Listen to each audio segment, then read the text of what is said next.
Alléluia. L'église est pleine. Dis à ton voisin que quelque chose se passe. Quelque chose se passe. Dis encore. Oh, merci Seigneur. Le Seigneur bénit son église. Il bénit son église. Donc nous sommes dans notre deuxième jour de jeûne. Qui peut dire amen? C'est bon, non, le jeûne? Les Ivoiriens disent c'est doux, c'est doux. Et puis là, c'est un jeûne spécial. Habituellement, on rend à 18h. On rend et puis on prie. Mais le Seigneur a dit non, non, non, les enfants. Non, non, non. Priez d'abord et faites la rupture après. Parce qu'il y a quelque chose derrière. Et nous obéissons. Amen. Donc ce soir, nous allons avoir un enseignement. Donc on va prendre le temps d'ouvrir la Bible. On va prendre le temps de lire la Bible. On va prendre le temps d'enseigner tout doucement. Tout doucement. Malembe, malembe, comme on dit en Lingala. Tout doucement. Amen. Voilà. Donc le thème de ce soir, pour ceux qui ont vu le programme, c'est l'identité du chrétien. Un thème que j'affectionne beaucoup, que j'aime beaucoup. Je découvre des choses quotidiennement dans ce thème-là. C'est un thème tellement fort pour un enfant de Dieu qu'il faut le manger. Le manger encore dans la parole. Tu ouvres la Bible, tu dis Seigneur, c'est quoi mon identité? Et puis là, il te révèle. Ah, c'est ça, je mange encore. C'est ça, encore et encore, tous les jours. Amen. L'identité du chrétien. Un enfant de Dieu doit savoir qui il est. C'est la moindre des choses. Qui suis-je? Qui suis-je en Jésus-Christ? Très important. Et donc, comme je l'ai dit, on va aller tout doucement, pas à pas. Et on va voir que la parole de Dieu est tellement belle, tellement bonne, tellement profonde, que nous retrouvons tout. Amen. La Bible dit, toute l'écriture est inspirée de Dieu et utile pour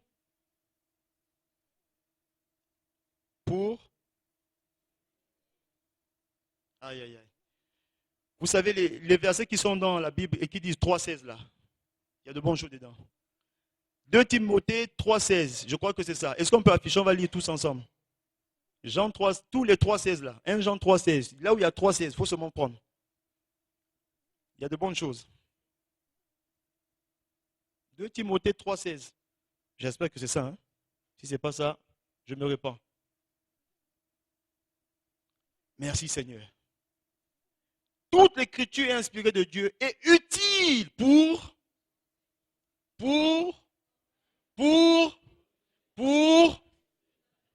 afin que, 17, afin que l'homme de Dieu soit,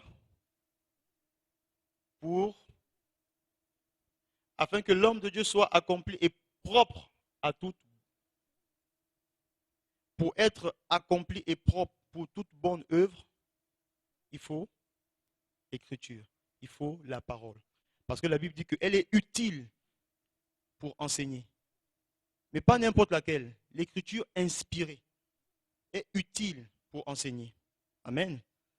C'est pourquoi c'est toujours bon de rechercher les révélations dans la parole. Le réma, la révélation.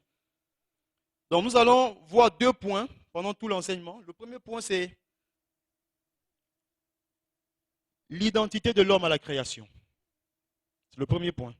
Donc le thème global, c'est l'identité du chrétien. Premier point, nous allons voir l'identité de l'homme à la création. Et le point 2, le chrétien est une nouvelle créature car Christ est en lui. Les 2 points que nous allons toucher. Maintenant, le premier point là, frères et sœurs, si vous avez des stylos, des papiers, écrivez. Le jour où j'ai découvert ça, ma vie a encore changé dans le Seigneur. La joie du Seigneur m'a envahi. Et je crois qu'il y a peut-être 2 ans ou 3 ans, j'avais aussi donné cet enseignement ici. Mais comme le public aussi change, et comme la Bible aussi, l'écriture est inspirée, tous les jours aussi, il y a des choses qui sortent, de bonnes choses. Mais notons, c'est formidable. Amen. L'identité de l'homme à la création. Genèse 1, on va repartir aux origines. Si je veux savoir qui suis-je, eh bien, j'ai une genèse, j'ai un début. Et donc, je dois repartir au début pour savoir comment les choses ont été faites. Et demander au Seigneur de nous enseigner par rapport à cela. Alors, Genèse 1 à 27. Je vais lire jusqu'à 10 et puis je vais prendre quelques versets parce que c'est assez long pour gagner en temps. Au commencement, Dieu créa le ciel et la terre. Or, la terre était informe et vide. Les ténèbres couvraient l'abîme et l'Esprit de Dieu planait au-dessus des eaux. Et Dieu dit alors que la lumière soit. Et la lumière fut. Dieu vit que la lumière était bonne et il sépara la lumière des ténèbres. Il appela la lumière jour et les ténèbres nuit. Il y eut un soir, puis un matin, ce fut le premier jour. Et Dieu dit qu'il y ait une étendue entre les eaux pour les séparer. Dieu fit l'étendue, il sépara les eaux d'en haut de l'étendue des eaux d'en dessus. D'en dessous, d'en dessus. Voilà, bon, c'est ça. Et ce fut ainsi. Dieu appela cette étendue ciel, il y eut un soir, puis un matin, ce fut le deuxième jour. Et Dieu dit, je veux que les eaux d'au-dessous du ciel se rassemblent en un seul endroit afin que la terre ferme paraisse. Et ce fut ainsi, Dieu appela terre, la terre ferme, et mer, l'amas des eaux, et Dieu vit que c'était bon. Verset 11. Et Dieu dit que la terre se recouvre de verdure, d'herbes portant sa semence et d'arbres, fruitiers portant du fruit selon leur sorte, portant chacun sa semence partout sur la terre. Je reviens au verset 14. Et Dieu dit que dans l'étendue du ciel, il y ait des luminaires pour que l'on distingue le jour de la nuit et pour marquer les saisons, les jours et les ans. Je saute encore, je vais au verset 20. Et Dieu dit que les eaux foisonnent d'une multitude d'animaux vivants et que des oiseaux volent dans le ciel au-dessus de la terre. 24, je saute encore. Et Dieu dit que la terre produise des êtres vivants selon leur sorte, des bestiaux, des reptiles et des insectes et des animaux sauvages selon leur sorte. Et ce fut ainsi. 26. Et Dieu dit, faisons les hommes pour qu'ils soient notre image, ceux qui nous ressemblent, qu'ils dominent sur les poissons de la mer, sur les oiseaux du ciel, sur les bestiaux, sur toute la terre et sur tous les reptiles et les insectes. 27. Dieu créa les hommes pour qu'ils soient son image. Oui, il les créa pour qu'ils soient l'image de Dieu. Il les créa hommes et femmes. Amen, amen. Que le Seigneur bénisse sa parole. Donc maintenant nous partons doucement. L'identité du chrétien. Le chrétien était un homme, non? Avant d'être chrétien, on est homme. Soit on vit dans le péché séparé de Dieu, et par sa grâce, il nous appelle et on devient chrétien. Est-ce qu'à la création, l'homme est chrétien? Mais on verra après que peut-être oui. Mais à la création, on ne dit pas chrétien. On ne dit pas, voici un chrétien. Parce qu'un chrétien, finalement, c'est qui? C'est un petit Christ. Quelqu'un qui est comme Christ. Et quand on lit la Bible, on le dit souvent, la Bible est christocentrique, c'est-à-dire Christ est au début jusqu'à la fin. Amen. Mais à la création, tout est clair, on ne dit pas Christ, on ne parle pas de Jésus, on parle de Dieu qui crée l'homme. L'homme, grande tâche. L'homme et la femme. Maintenant, nous allons ressortir des éléments importants pour identifier, pour savoir exactement comment cet homme a été créé et qu'est-ce qu'il a de si particulier. Et après, nous verrons maintenant la véritable identité du chrétien que nous sommes. Le texte que nous venons de lire, c'est le texte de la création. Et j'ai lu des versets phares. Lorsque le Seigneur a voulu créer les cieux et la terre, il décida d'abord de quelle source il tirerait chaque chose, puis parla à cette source. Je vous ai dit, on va aller doucement.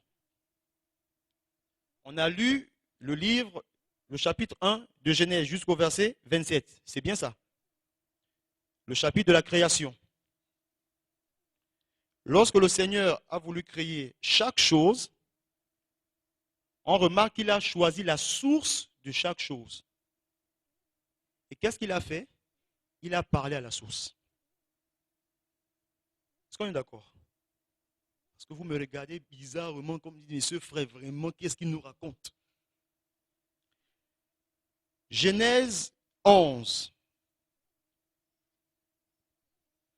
Quand le Seigneur a voulu créer la verdure, l'herbe, les arbres, qu'est-ce que la Bible nous dit? Et Dieu dit que la terre produise, se recouvre. Donc, lorsque le Seigneur a voulu créer la verdure et tout ce qu'il y a dedans, il a choisi quoi comme source de la verdure? La terre. Et qu'est-ce qu'il a fait? Il a parlé à la terre.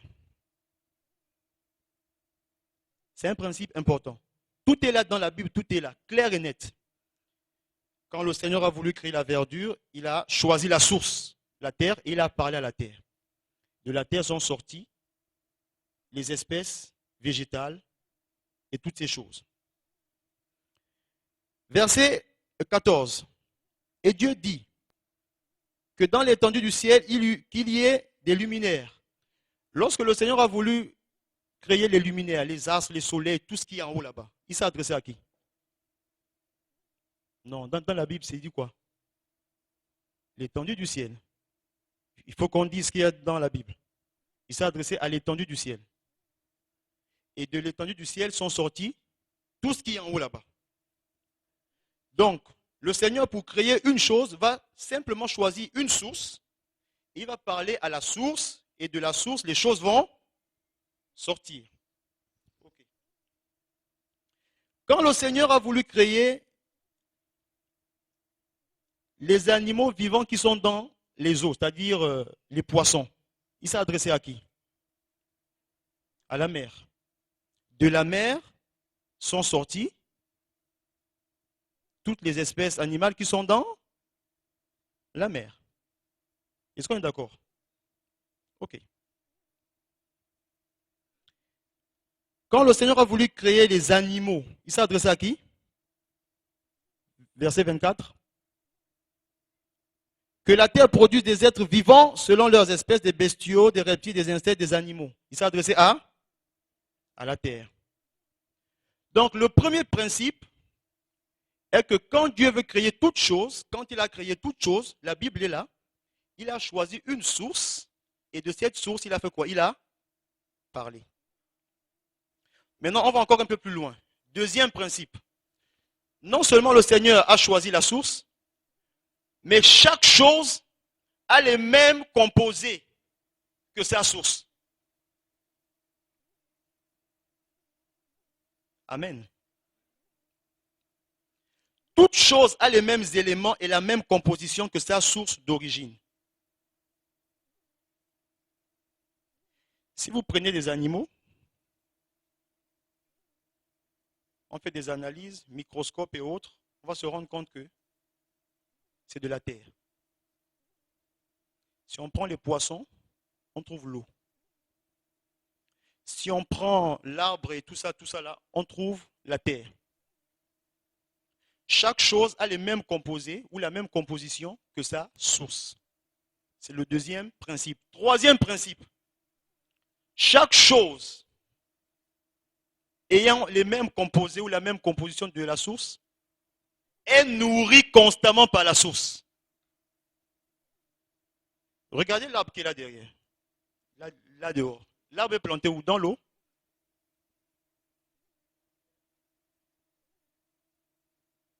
Et même les arbres qui sont dans l'eau, ils sont dans l'eau comme ça, plantés dans la terre. Ça veut dire que comme l'arbre vient de la terre, pour que l'arbre vive, il faut que l'arbre soit constamment et toujours attaché à la terre. Et c'est la source de l'arbre, c'est-à-dire la terre qui va constamment nourrir l'arbre. Le poisson vit où? Prenez un poisson, vous le mettez dehors. Est-ce qu'il va vivre? C'est le troisième principe. Je vous dis, la Bible est claire et c'est tellement bon pour comprendre notre identité. Dieu choisit la source, il parle à la source. Et de la source, l'élément sort. L'élément a la même composition que la source. Et l'élément est nourri par la source. Les animaux sont nourris par la terre. Soleil, astres et autres vivent dans le ciel. Imaginez-vous un soleil qui vient. Bonjour l'église, je suis le soleil, je vais m'asseoir avec vous. Il doit rester là où il a sa source. Et c'est sa source, l'étendue du ciel, qui assure son épanouissement. Si nous sommes ensemble, est-ce qu'on peut faire ça? Parce que j'ai peur. Alléluia. On a dit on va doucement. Dernier principe. Le Seigneur choisit la source, il parle, il nourrit. Chaque élément repart toujours à sa source lorsqu'il meurt.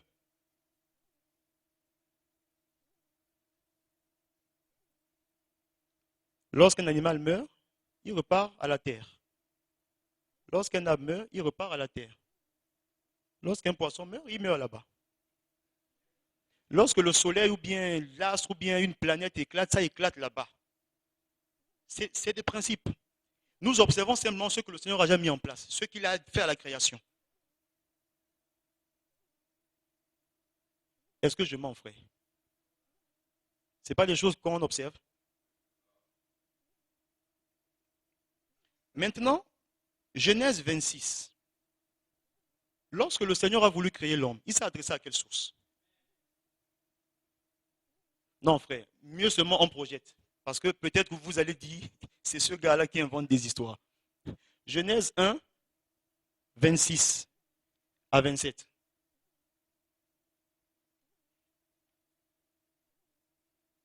Puis Dieu dit, faisons l'homme à notre. On ne dit plus qu'il s'est adressé à la terre, il ne s'est pas adressé aux eaux, mais faisons l'homme à notre image. Dieu s'adresse à, et c'est le même principe. Comme il s'adresse à la source, de la source sort l'élément. Mais là, il dit faisons. Il ne dit pas, je fais l'homme. Pourquoi il dit faisons? Là, nous voyons déjà le principe de la Trinité.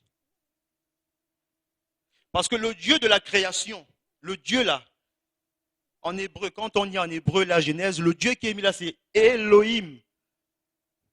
Celui qui crée. Le Dieu créateur. Elohim. En même temps, en hébreu, d'Elohim, il y a ce qu'on appelle un mot qui s'appelle Eloah. Donc, on enlève im. Qui est simplement ce qu'on appelle un pluriel singulier. C'est-à-dire, quand il dit faisons l'homme à notre image là, c'est 3 en 1. Eloah. Est-ce qu'on se suit? Pluriel singulier. Donc Dieu s'adresse à lui-même, mais encore dans sa totalité. Esprit, Père, Fils et Saint-Esprit. Donc pour savoir qui tu es, demande simplement à celui qui t'a créé, à ta source. Et c'est clair, c'est Dieu. Maintenant, on va mettre une pause. De quel homme s'agit-il ici? Parce que c'est le même principe. Il s'agit de l'homme esprit. Parce que quand on lit la Bible, on se rend compte que le Seigneur a façonné l'homme de la terre. Et de cette terre-là, il a insufflé son esprit. C'est son esprit qui est là. Qui est l'image de Dieu. Maintenant, vous allez me dire, mais tu as dit que la terre, donc si l'homme a été fait de la terre, pourquoi encore on dit que c'est l'image de Dieu? C'est le même principe. L'homme est esprit et il est aussi physique là, terre. Lorsque l'homme meurt, il repart où? Le corps, hein? Le corps physique est nourri par qui? Non, frère, est-ce que je mens? L'homme physique, la Bible dit Dieu a pris l'homme physique de la terre. Donc, si la source de l'homme physique, c'est la terre, l'homme physique sera nourri constamment par, pour qu'il soit en bonne santé, il faut qu'il soit dans les éléments de la terre qui l'observent cela. Et quand il meurt, il repart simplement. Maintenant, l'homme esprit a été fait à l'image de qui? Et quand il repart, il part où? Il est nourri par qui? Donc on commence à se comprendre. C'est la base. Je comprends ça tous les jours quand je marche à Guélise, quand je marche à Sada. Poche trouée ou pas, sans argent ou pas, je suis fier. Parce que je sais que je ne suis pas n'importe qui. Le corps, ça va, tu repars à la terre. Mais il m'a fait à son image. Alléluia. Voici notre identité. L'image de Dieu. Qu'il domine sur les poissons de la mer, sur tout. L'image de Dieu. Maintenant, vous allez me dire, mais Adam a péché, mais qu'est-ce qui s'est passé? Frères et sœurs, lorsqu'Adam pêche, cette image-là se détériore, s'efface. Parce que Dieu ne se mélange pas. D'où tous sont péchés et sont privés de la gloire de Dieu. Le Seigneur se retire. En fait, c'est la présence de Dieu simplement qui se retire. Il reprend sa présence en l'homme parce que l'homme a péché. Donc depuis la chute, tous les hommes sont pécheurs et n'ont plus cette image, n'ont plus la ressemblance de Dieu. Depuis que l'homme a péché, quand tu sors du ventre de ta maman, tu es comme ça. Tous ont péché et sont privés de la gloire de Dieu. Mais à l'origine, le plan de Dieu, le plan parfait du Seigneur, c'est l'image. Et pour qu'il puisse avoir communion entre le Seigneur et l'homme, son image, son esprit. Le péché vient, paf, qui coupe la relation qu'il y a entre Dieu et l'homme. Et l'homme vit maintenant sans Dieu, sans la présence de Dieu. Maintenant, une question. À quoi ressemble cette image? Parce que si on dit image, il faut bien qu'il y ait, qu'on la voit, non? Soit elle a eu une forme ou bien à quoi ressemble cette image de Dieu? Colossiens 1,15. Après Colossiens 1,15, 2 Corinthiens 4,4. Parce que deux versets, c'est toujours bien pour appuyer. Colossiens 1,15 et 2 Corinthiens 4,4. Alléluia. La Bible est claire. Le il là, c'est qui? Le il là, c'est qui? Quand on lit plus haut, on parle de Christ. On dit Christ est l'image du Dieu, le premier-né de toutes. C'est là. 2 Corinthiens 4,4. Pour les incrédules dont le Dieu de ce siècle a aveuglé l'intelligence, afin qu'ils ne visent pas briller la splendeur de l'évangile de la gloire de Christ qui est. Donc à la création, dans le plan parfait de Dieu là. Christ était déjà là. Pour que tu puisses avoir cette image à nouveau, il faut l'accepter. Parce que tous ont péché et sont privés de la gloire de Dieu, de l'image. Le péché a enlevé l'image. Tant que tu ne reviens pas pour chercher la source, tu vis sans image, séparé de Dieu. Christ est l'image de Dieu. Donc mon identité à la création est que Dieu m'a fait à son image et dans son plan parfait pour que je ressemble à Christ. Mais Satan est venu, il a fait ce qu'on sait, mais dans l'amour du Seigneur, parce qu'il fallait que ça reste ainsi, dans le plan de Dieu, dans son amour.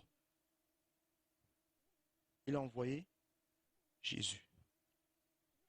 Pour que tous ceux-là qui croient en son nom puissent rétablir l'image. Alléluia. Frères et sœurs, je vous dis, quand j'avais compris ça, je vous dis, je marche dans l'église la tête haute. Qu'il fasse chaud ou froid, ce n'est pas grave. Alléluia. Parce que tu sais qui tu es. Ah, merci Seigneur. Donc c'est le premier point. L'identité de l'homme à la création. On a vu cela dans Genèse, tout est clair. Donc par rapport aux autres éléments de la création et par rapport à l'homme. Amen, amen. On va tomber dans le deuxième point. C'est quoi le deuxième point?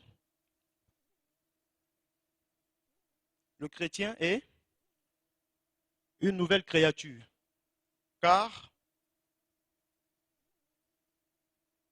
Christ habite en lui. Donc, si nous avons compris ce que nous avons dit au début, le reste est facile. Amen. Le reste devient vraiment facile. Tu passes, tu vois un arbre, tu dis, toi, tu repartiras à la terre. On n'est pas pareil. Poisson, mon ami, tu repartiras. Dans les eaux, on n'est pas pareil. Soleil, je ne sais pas quand tu vas éclater un jour, mais je sais que tu partiras dans l'étendue du ciel. Mais moi là, toi et moi, on n'est pas pareil. C'est vrai que la terre prendra mon corps, mais ce n'est pas fini, ce n'est pas tout. Je sais où je vais. Je vais vers ma source, à ma source. Maintenant, il faut comprendre une chose importante ici. L'esprit repart toujours vers l'esprit. C'est-à-dire que tu es Jésus-Christ ou pas, il faut bien que quand tu meurs, que tu repartes vers les choses qui ressemblent à ton esprit. Donc, soit c'est Dieu lui-même, soit c'est un endroit qu'on appelle le feu, qui est là-bas. C'est pourquoi notre éternité commence sur la terre. Lorsqu'on reçoit le Seigneur, on construit notre éternité maintenant. Pourquoi? Parce que la Bible dit que nous sommes nés de nouveau par une parole incorruptible et éternelle. Donc quand nous recevons la parole, elle met en nous l'éternité. Elle enclenche en nous l'éternité et met dans nos cœurs les pensées de l'éternité. Alléluia. Mais quelqu'un qui est séparé de Dieu, qui n'a pas cette image-là, ne pense pas à l'éternité. Mais il ira quelque part. Parce que son esprit ou bon, son âme va simplement suivre, aller vers sa source. Simplement. Maintenant, il faut choisir. Où est-ce que je vais vivre pour l'éternité? Dans l'océan de feu ou bien dans la présence éternelle de Jésus-Christ? Amen. C'est un choix. Donc, le chrétien est celui qui a, par la grâce de Dieu, restauré l'image lorsqu'il reçoit Jésus-Christ dans son cœur comme son Seigneur et Sauveur personnel. Et c'est le deuxième point, l'identité du chrétien. Pour comprendre cela, c'est important de comprendre un principe que Paul appelle Christ en nous. L'espérance de la gloire. Maintenant, pour comprendre Christ en nous, il faut comprendre Dieu en Christ. Pour comprendre Christ en nous, pour comprendre que le Saint-Esprit est en toi et puis en moi, il faut comprendre que Dieu était d'abord en Jésus, en Jésus-Christ.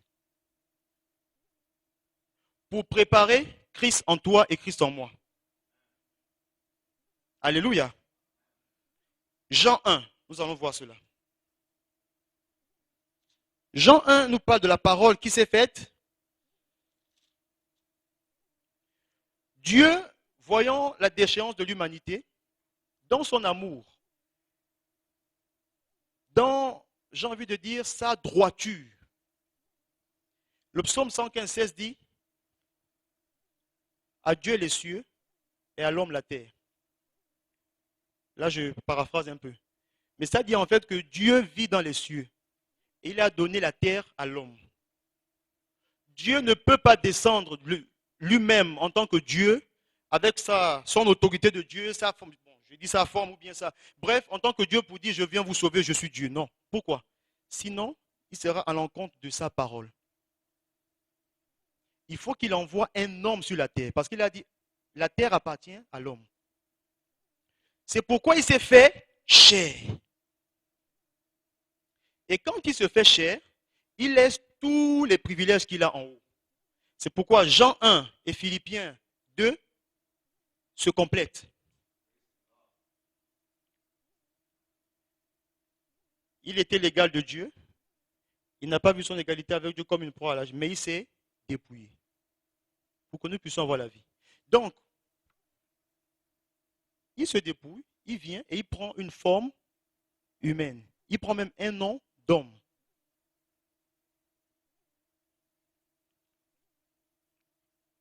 J'ai dit pour comprendre Christ en nous, il faut comprendre Dieu est en Christ ou était en Christ. Bon, pour ne pas que... Est-ce qu'on peut lire 2 Corinthiens, je crois que j'ai les là, 2 Corinthiens 5, 19.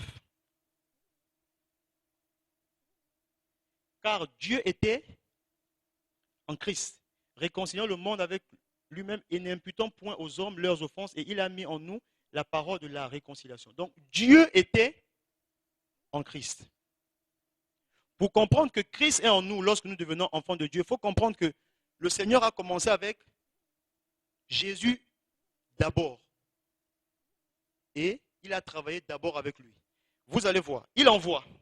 Il se dépouille de ses privilèges, de même sa puissance. Il est homme. Il naît dans une étable. Vraiment, il n'est rien à l'œil nu. Il mange comme toi et moi. Il dort comme toi et moi. Il est homme. C'est pourquoi on dit Jésus est homme. C'est vrai qu'il est Dieu, mais il est homme. Quand il vient sur la terre, il est homme.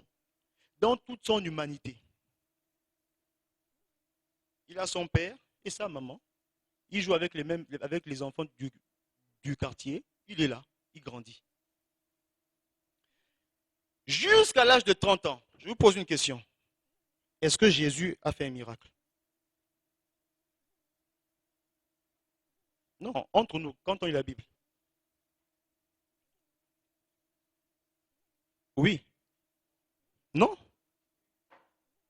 Jusqu'à l'âge de 30 ans. Est-ce qu'il guérit?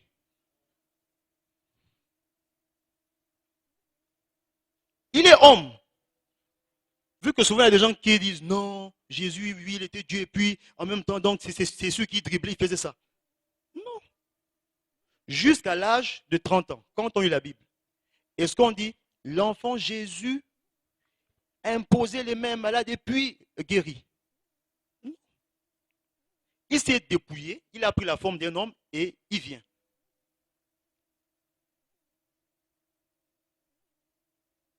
La Bible dit à l'âge de 30 ans, il arrive devant Jean-Baptiste pour rentrer maintenant dans le ministère. Lisons. Luc.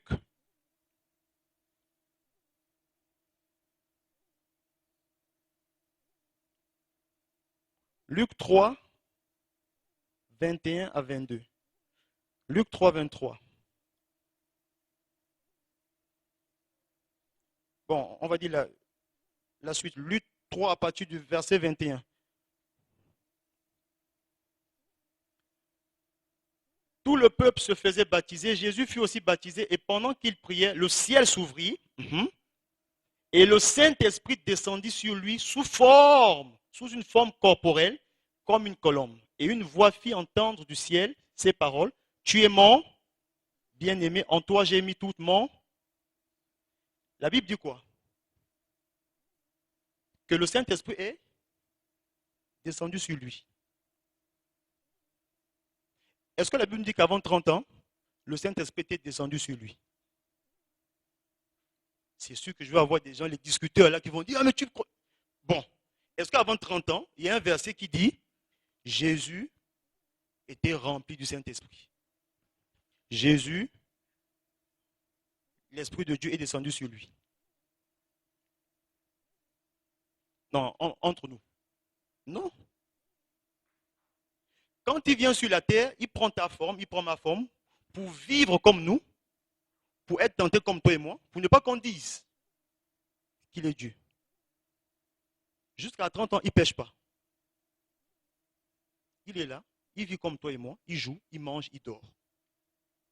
Maintenant, quand il s'apprête à rentrer dans le ministère, la Bible dit, il se fait baptiser et l'Esprit de Dieu est descendu sur lui comme une colombe. À partir de là, il commence à faire le ministère. Sans le Saint-Esprit, Jésus ne peut pas faire le ministère. Jésus, homme. Ce que je voulais vous dire dès le départ est que celui qui est venu sur la terre s'appelle Jésus, mais pas Christ. Jésus était un nom d'homme. Beaucoup de Juifs s'appelaient Jésus. Personne ne savait que cet homme-là était le Christ. C'est Pierre qui regarde et dit, mais ce n'est pas possible. Tu es le Christ, le Fils du Dieu vivant. Le Seigneur lui dit quoi? Que oui, mon ami, tu as raison. Il dit, aïe, aïe, aïe, mon ami, ce n'est pas la chair et le sang qui t'ont, mais c'est mon Père. Jésus était la manifestation physique, la manifestation humaine du Christ céleste. Maintenant, Dieu était en Jésus-Christ quand il a mis son esprit pour commencer à opérer. Et c'est le même procédé qu'il va faire quand nous allons accepter le Seigneur. Nous sommes hommes, il met son esprit en nous et nous commençons à travailler pour son œuvre. C'est dans la Bible. Donc pour comprendre Christ en nous, il faut comprendre que Dieu a commencé avec Jésus lui-même en tant qu'homme pour que l'esprit vienne et pour qu'il commence à opérer. La Bible dit quoi? Quand Jésus, rempli du Saint-Esprit, il va où? Il va dans le... Il jeûne pendant 40 jours. Le diable tente rien. Parce que maintenant, il est fort. Il a reçu quelque chose de fort de son Père. Et la Bible dit que quand il sort du désert, Jésus, revêtu de la puissance de l'Esprit, rempli et revêtu. Et maintenant, qu'est-ce qu'il fait? Il va de lieu en lieu pour annoncer. C'est la même chose que le Seigneur fait avec nous. Lisons Colossiens, toujours Colossiens, 2, 9 et Actes 2, 22, 29. Alors, Colossiens 2, 9 nous dit quoi? Car en lui habite corporellement. Dans la version Semeur, c'est car c'est en lui, c'est dans son corps qu'habite toute la plénitude de ce qui est en Dieu. Dans son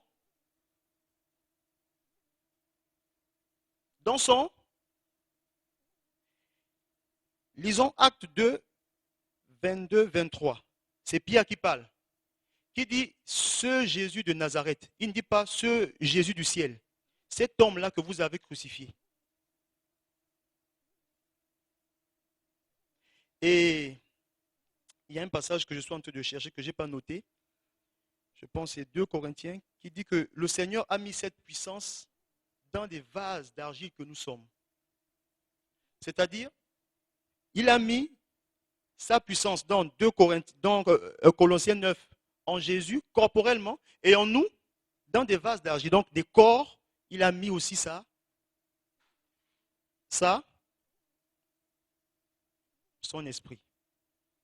C'est la même chose.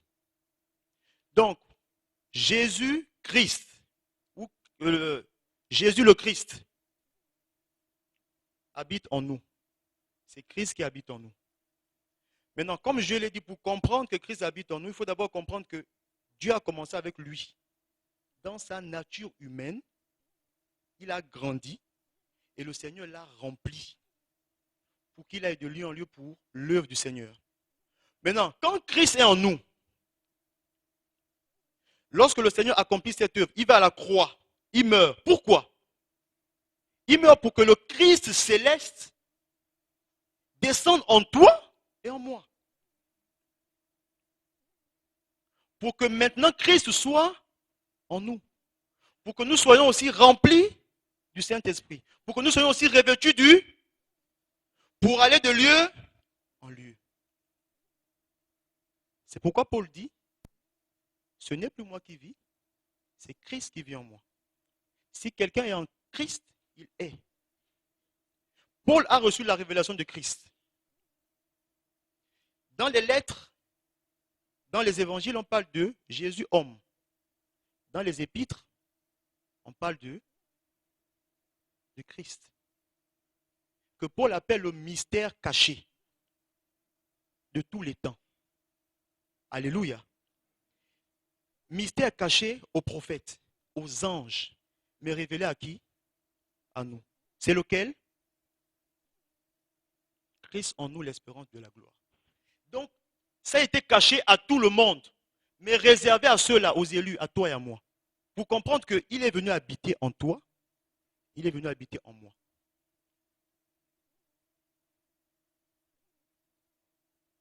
Alléluia. Donc, à la création, j'ai son image. L'image se détériore. Quand je le reçois, l'image est retravaillée, même améliorée, et il vient habiter en moi.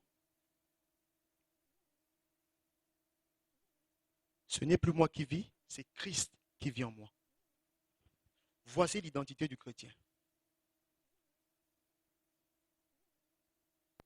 Maintenant, qui est Christ?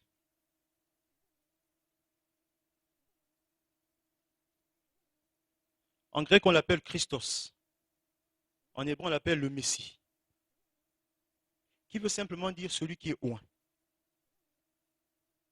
Donc, celui que tu as au-dedans de toi, c'est celui qui est oint. Donc, toi aussi, tu es oint. Alléluia. Oh Jésus, les frères là me regardent d'une manière, j'ai même peur. 1 Jean 2, 20.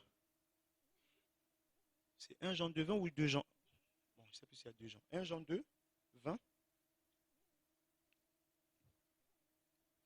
Pour vous, vous avez reçu l'onction de la part de celui qui est saint et vous avez tous de là. Dans d'autres versions, c'est pour vous, vous avez été oint. Donc, lorsque Christ vient habiter en moi, lorsque son esprit vient habiter en moi, je suis oint. Son image est claire en moi. Il vient habiter en moi dans mon esprit. Et mon esprit est parfait. Mon esprit n'a pas de souillure. Lorsque je nais de nouveau, mon esprit renouvelé est parfait. Christ vient habiter pleinement en moi. Pas en demi-mesure. Il vient habiter pleinement en moi. Peut-être qu'au niveau de mon âme, les émotions ne vont pas. Dans mon corps, peut-être un peu malade. Mais dans mon esprit recréé, il vient habiter en moi. Je suis né de nouveau. Je n'ai jamais existé auparavant. Notre maman Patricia, actuellement, elle est enceinte. Est-ce qu'on peut dire amen? Le ventre est gros comme ça. Le bébé sort, il naît, et puis, il n'a même pas encore un jour, on vient, on lui dit, toi là, c'est quoi ton ancienne nature? Il va pleurer. Il va dire, je suis né aujourd'hui, je n'ai pas de passé. C'est la même chose que le Seigneur opère. Quand nous naissons de nouveau, c'est fini. Nous n'avons plus de passé sur le plan spirituel. Les péchés sont pardonnés, effacés. On ne peut plus dire, Satan ne peut plus te dire que tu avais avorté, comme a dit Abdel hier. Il ne peut plus te dire qu'avant tu faisais. Tu dis, mais en fait, je ne suis plus là-bas. Même si physiquement, tu me vois là, mais en fait, au-dedans de moi, mon homme intérieur est renouvelé. Les choses anciennes sont, voici toutes choses sont devenues baraka. Et c'est ça qu'on dit à Satan quand il vient nous accuser. Je suis une nouvelle, point barre. Et vous connaissez le mot que j'aime employer et que j'aime donner dans nouvelle, que la Bible donne, parce que c'est dans le grec. Dans le grec, il y a 2 ou 3 mots pour expliquer nouveau. Il y a le mot qui s'appelle néos. C'est-à-dire, donne-moi un peu le stylo, Afat. Je vais à Marjan, j'ai ce stylo qui est ancien, et puis je vais là-bas à Marjan, j'achète le même forme, même couleur, je l'appelle nouveau stylo, mais qui ressemble déjà à celui-ci. Ça, c'est néos. Quelque chose de neuf, mais qui déjà est sur le marché, qui est dupliqué. Sauf que le stylo que j'achète à Marjan est neuf. Ça, c'est néos. Maintenant, il y a un autre mot qui s'appelle kainos. Et c'est le mot qu'on emploie ici. Si quelqu'un est en Christ, il est une nouvelle. Ça veut dire quoi? Nouveauté qui n'a jamais existé. C'est-à-dire, si je suis en Christ là, je n'ai jamais existé auparavant. Maintenant, là, je suis. Si quelqu'un est en Christ, il est un kainos. Voici mon identité. Les sorciers me cherchent, mais ils ne me trouveront pas, parce qu'ils ne me verront plus. À tous ceux qui l'ont reçu, la parole a donné le pouvoir de venir, lesquels sont nés. Non, non, mais d'eux. Physiquement, tu es là. Papa et maman, oui.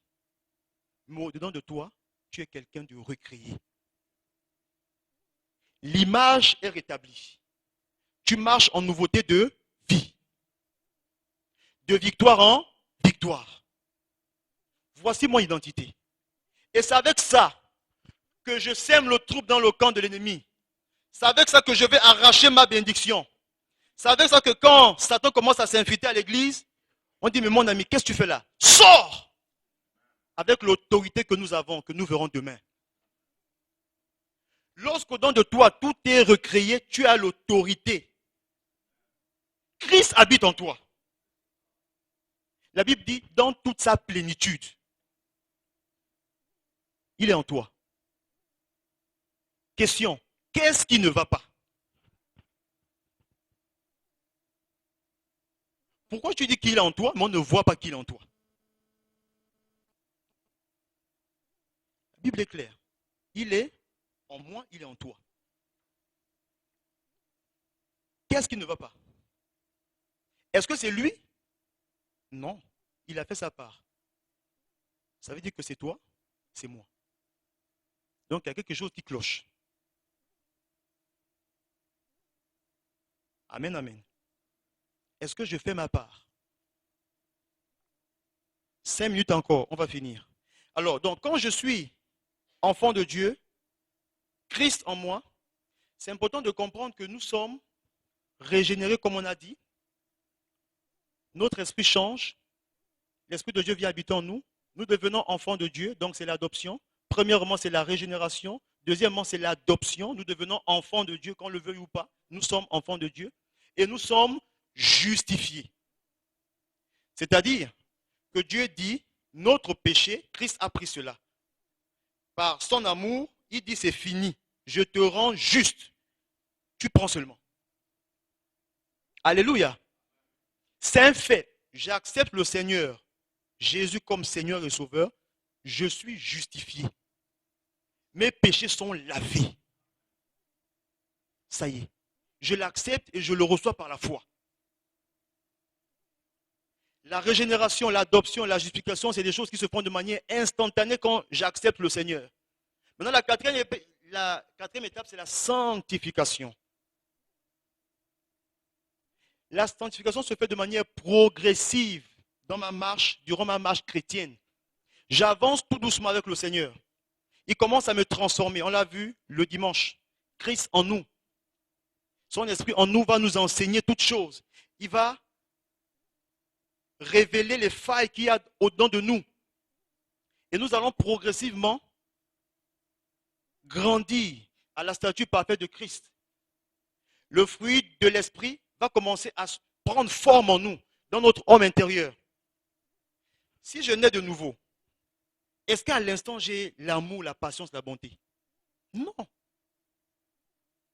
Mais il faut que je laisse le Saint-Esprit s'épanouir en moi, grandir en moi. Donc mettre en moi la réalité de l'amour, mettre en moi la réalité du pardon, l'humilité, toutes ces choses, progressivement. Et c'est ça la sanctification. Ce n'est pas du tic au tac. Et personne ne doit m'imposer, sanctifie-toi, sanctifie-toi. Non.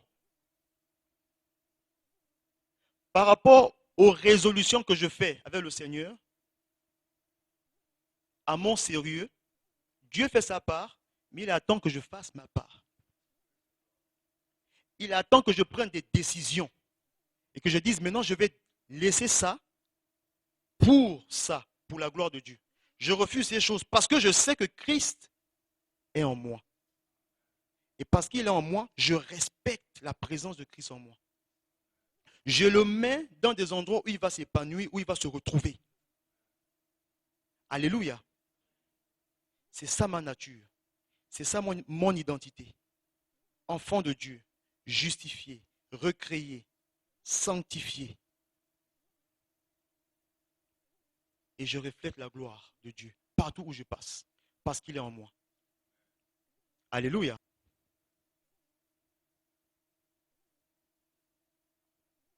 On va lire Colossiens 1.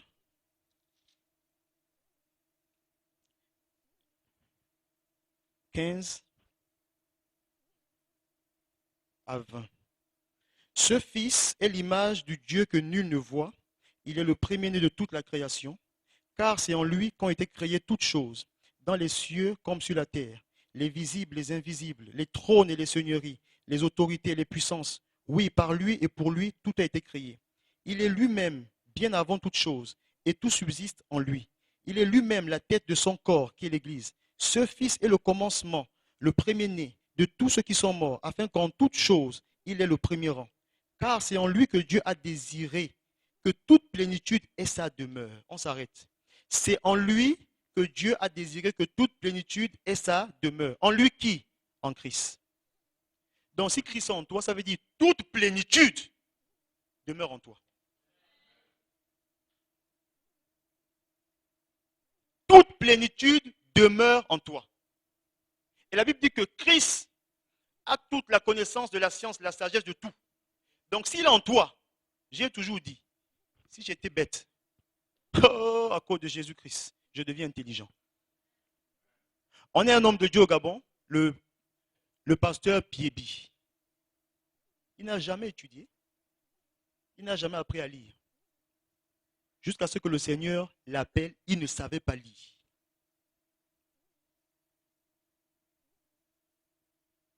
Est-ce qu'il y a des Gabonais ici? Oui, il y en a. C'est un homme de Dieu au Gabon. Piebi. Aujourd'hui, c'est l'un des... Il a une grande église au Gabon. Et maintenant, il lit la Bible. Et un jour, il a pleuré, il a dit, Seigneur, si tu m'appelles, comment tu peux me dire de faire ton œuvre, je ne sais pas lire? Il a pleuré. Et un jour, il a commencé à lire. Dieu a tant aimé le monde. Il a envoyé son Fils. Je vous assure, Dieu peut. En Christ demeure toute la connaissance, la science. Tout. Il est en toi, il est en moi. Et c'est ça le miracle. C'est ça notre joie. Parce qu'il est en toi, tu vas de victoire en victoire. Oui, parce qu'il est en toi, rien ne t'est impossible.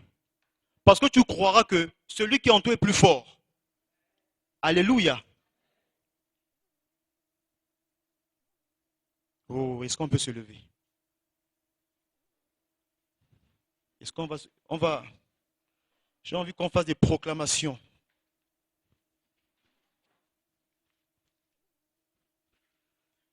Frères et sœurs, lorsque le Seigneur a vu Adam et Ève, il ne les a pas vus physiquement simplement. Il a vu l'humanité. Quand Dieu te voit, il voit Christ. Et il voit ce qu'il a mis en toi pour que tu agisses, pour que tu impactes. Quand il a vu Abraham, il ne l'a pas vu physiquement. Il a vu en lui le Père des nations. Moïse, qui était bègue, il n'a pas dit ce gars est bègue. Il a vu le libérateur d'Israël. Quand le Seigneur voit une petite fille, il la voit en femme, en train d'être une mère. Quand le Seigneur voit un arbre, ou bien, je ne sais pas, un arbuste plutôt, il voit l'arbre, il voit les fruits. Ne te sous-estime pas. Parce que Dieu ne te sous-estime pas. Dieu va toujours te valoriser. Parce qu'il sait ce qu'il a investi en toi. Il ne peut pas gâter son nom. Parce qu'il a son image. Tu es créé à son image. Donc il va toujours tout faire pour que son image en toi glorifie son nom. Mais c'est ton attitude, c'est mon attitude. Peut-être que nous avons cette attitude de Gédéon. Je suis le plus petit, de la plus petite tribu, de la plus petite famille. Le Seigneur dit non. Quand je te vois, tu es un vaillant héros. Mon ami, qu'est-ce que tu dis de ta vie? Dieu dit qu'il a besoin de toi parce que il t'a donné une identité spéciale, Christ en toi. Et qu'avec Christ, tu peux tout faire. Frère, pas un peu, tout faire. La Bible dit que Jésus-Christ allait de lieu en lieu, guérissant les malades. Il annonçait l'évangile parce qu'il était rempli. Et aujourd'hui, toi et moi, nous avons le Saint-Esprit. Toi et moi, nous avons l'identité, la nature de Dieu. Restaurée, améliorée à cause de Jésus, qui est mort pour nous et qui dépose en nous Christ. Oh, qu'est-ce que tu fais? Est-ce que tu es assis, tu ne fais rien? Est-ce que tu passes ton temps à te lamenter? Ou bien, maintenant tu vas te lever et dire trop, c'est trop. Dans ma famille, j'annoncerai l'évangile. Autour de moi, j'annoncerai l'évangile.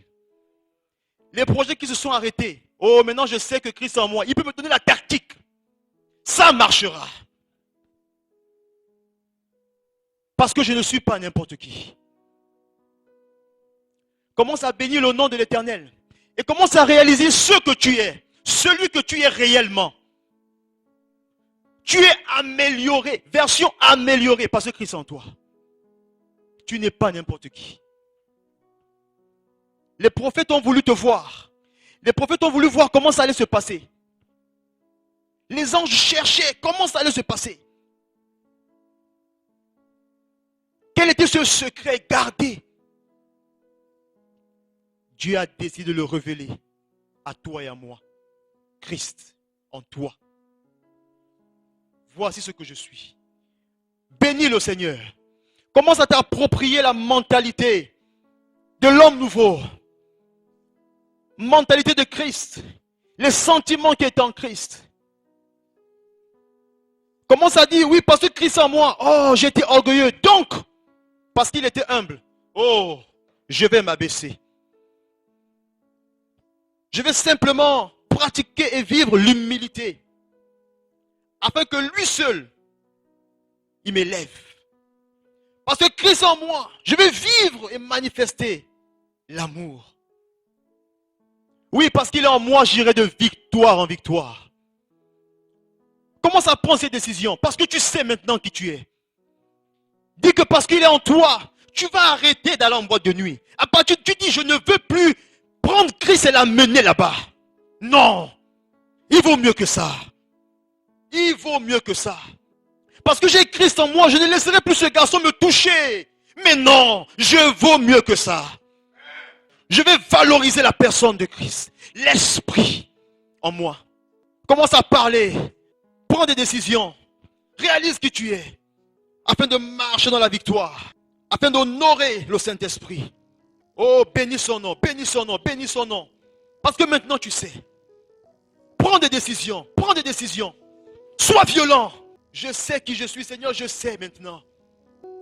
Celui qui est on habite en moi. Il vit en moi. Et je passe tout mon temps à l'attrister. Oh, la Bible n'attristez pas le Saint-Esprit de Dieu. Ne l'attristez pas. Parce que quand il est attristé, il ne peut plus agir. Quand il est attristé, oh, il pleure au nom de lui. Ne l'attristons pas. Ne l'attristons pas. Si tu passes ton temps à l'attrister, demande pardon. Simplement, demande pardon. Et il va agir. Oh, merci Seigneur. Est-ce que tu peux le voir en toi grandir?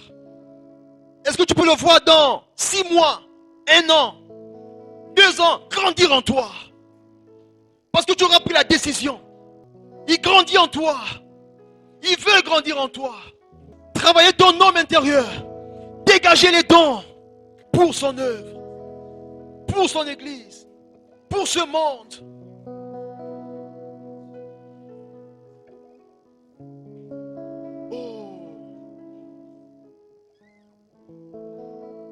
C'est le temps de la décision. Je refuse le statu quo. Je refuse les zones de confort. Je refuse.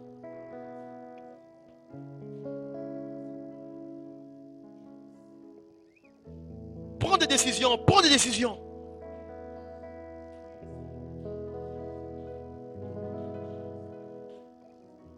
Si le diable te culpabilisait, t'accusait, commence à parler. Je suis une nouvelle créature. Je suis une nouvelle créature. Les choses anciennes sont passées. Oh, tu m'as tant accusé. Tu m'as tant fatigué. Maintenant, je sais. Je vais de l'autre bord. J'ai tourné la page. Il a porté mon péché. Il a porté mon fardeau. J'ai tant souffert.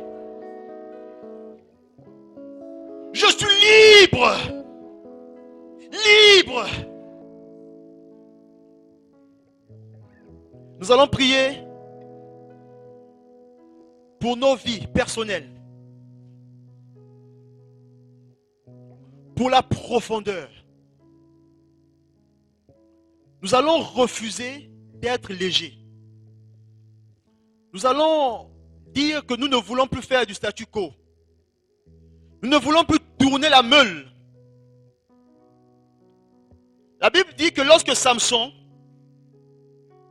s'est révolté, lui qui était consacré, quand il s'est laissé aller et que ses cheveux ont été coupés, la Bible dit que les Philistins ont percé les yeux de Samson. Quand nous ne faisons pas de l'Éternel nos délices, quand nous nous révoltons et menons notre vie comme nous voulons, nous n'avons plus de vision. Nous ne savons plus où nous partons. Et nous commençons à tourner la meule. Samson tournait la meule, les yeux percés. Mais nous allons refuser cela. Dire que Seigneur, nous nous consacrons. Je me consacre. Seigneur, je t'ouvre mon cœur. Je te donne ma vie. Je m'abandonne. Afin d'avoir une vision claire de ce que tu veux pour moi. De ce que tu veux pour ton église. Une vision claire. Prions le Seigneur. Prions le Seigneur. Je me consacre. Seigneur, pardonne-moi. Si j'ai laissé les Philistins couper les cheveux, pardonne-moi, Seigneur. Je reviens. Afin de ne pas avoir des yeux percés. Oh Seigneur, je crie à toi. Parce que tu dis que tu m'as appelé. Et parce que j'ai été appelé, Seigneur, tu m'as consacré. Et je le sais maintenant, Seigneur. Je prends cette décision ferme, éternel Dieu, d'aller dans la profondeur avec toi. D'être profond, Seigneur, parce que toi, tu es profond. De connaître la profondeur de ton amour, parce que ton amour est profond. Ton amour est large, long, Seigneur, et profond. Oh, Seigneur, oui. Prends la décision. Dis que je veux être bouillonnant de toi, pour toi. Que le zèle de ta maison me dévore tous les jours. Parce que j'ai un rôle à jouer. J'ai aussi ma partition à jouer. Commence à te positionner. Commence à noter les convictions qui montent dans ton cœur. Là où il t'appelle, là où il dit qu'il veut que tu sois, commence à noter. Et après tu obéis. Ne refuse pas l'appel. Demande-lui les capacités qu'il a investies en toi, il te montrera. Dis-lui, Seigneur, je sais que tu es ma source. Et parce que tu es ma source, Seigneur, nourris-moi. Nourris-moi. Entretiens-moi. Parce que tu es ma source, Seigneur. Ouvre les capacités, ouvre Seigneur les dons. Montre Seigneur, entretiens-moi, que je sois collé à toi. Parce que je sais que tu es ma source. Aujourd'hui est une soirée de décision, de violence. Nous quittons des zones de confort. Nous prenons la décision d'aller dans les eaux profondes de la parole, les eaux profondes de l'amour. Le fruit de l'esprit sera concret en moi. Les dons de l'esprit seront manifestés par moi. L'humilité sera vécue et pratiquée par moi. Le pardon sera pratiqué par moi. Parce que je vais en profondeur. Satan n'a plus de place. Fermons les portes. Fermons les défauts de cuirasse. Fermons les défauts de cuirasse. Fermons les défauts de cuirasse. Il n'a plus accès. Dans le nom de Jésus-Christ. Fermons les défauts de cuirasse. Fermons. Demandons la cuirasse de justice. La cuirasse de justice. Le bouclier de la foi. Oh, commence à prendre des décisions dans toute ta vie de prière. Commence à te voir prier quotidiennement. Commence à te voir prier le matin. Commence à te voir méditer la parole tous les jours. Commence à te projeter, voir ces choses, visualise ces choses. C'est l'Esprit de Dieu qui agit, c'est l'Esprit de Dieu qui fait ces choses. Mais sur la base de ta décision, vois ces choses. Commence à être un véritable danger pour le camp ennemi. Parce qu'il verra en toi l'investissement de Dieu. Christ en toi. L'espérance de la gloire. Commence à avoir des muscles spirituels. Commence à faire cet entraînement spirituel. Vois-toi en train de t'entraîner dans la parole, dans la prière, dans le jeûne. Oui, tu t'entraînes. Vois-toi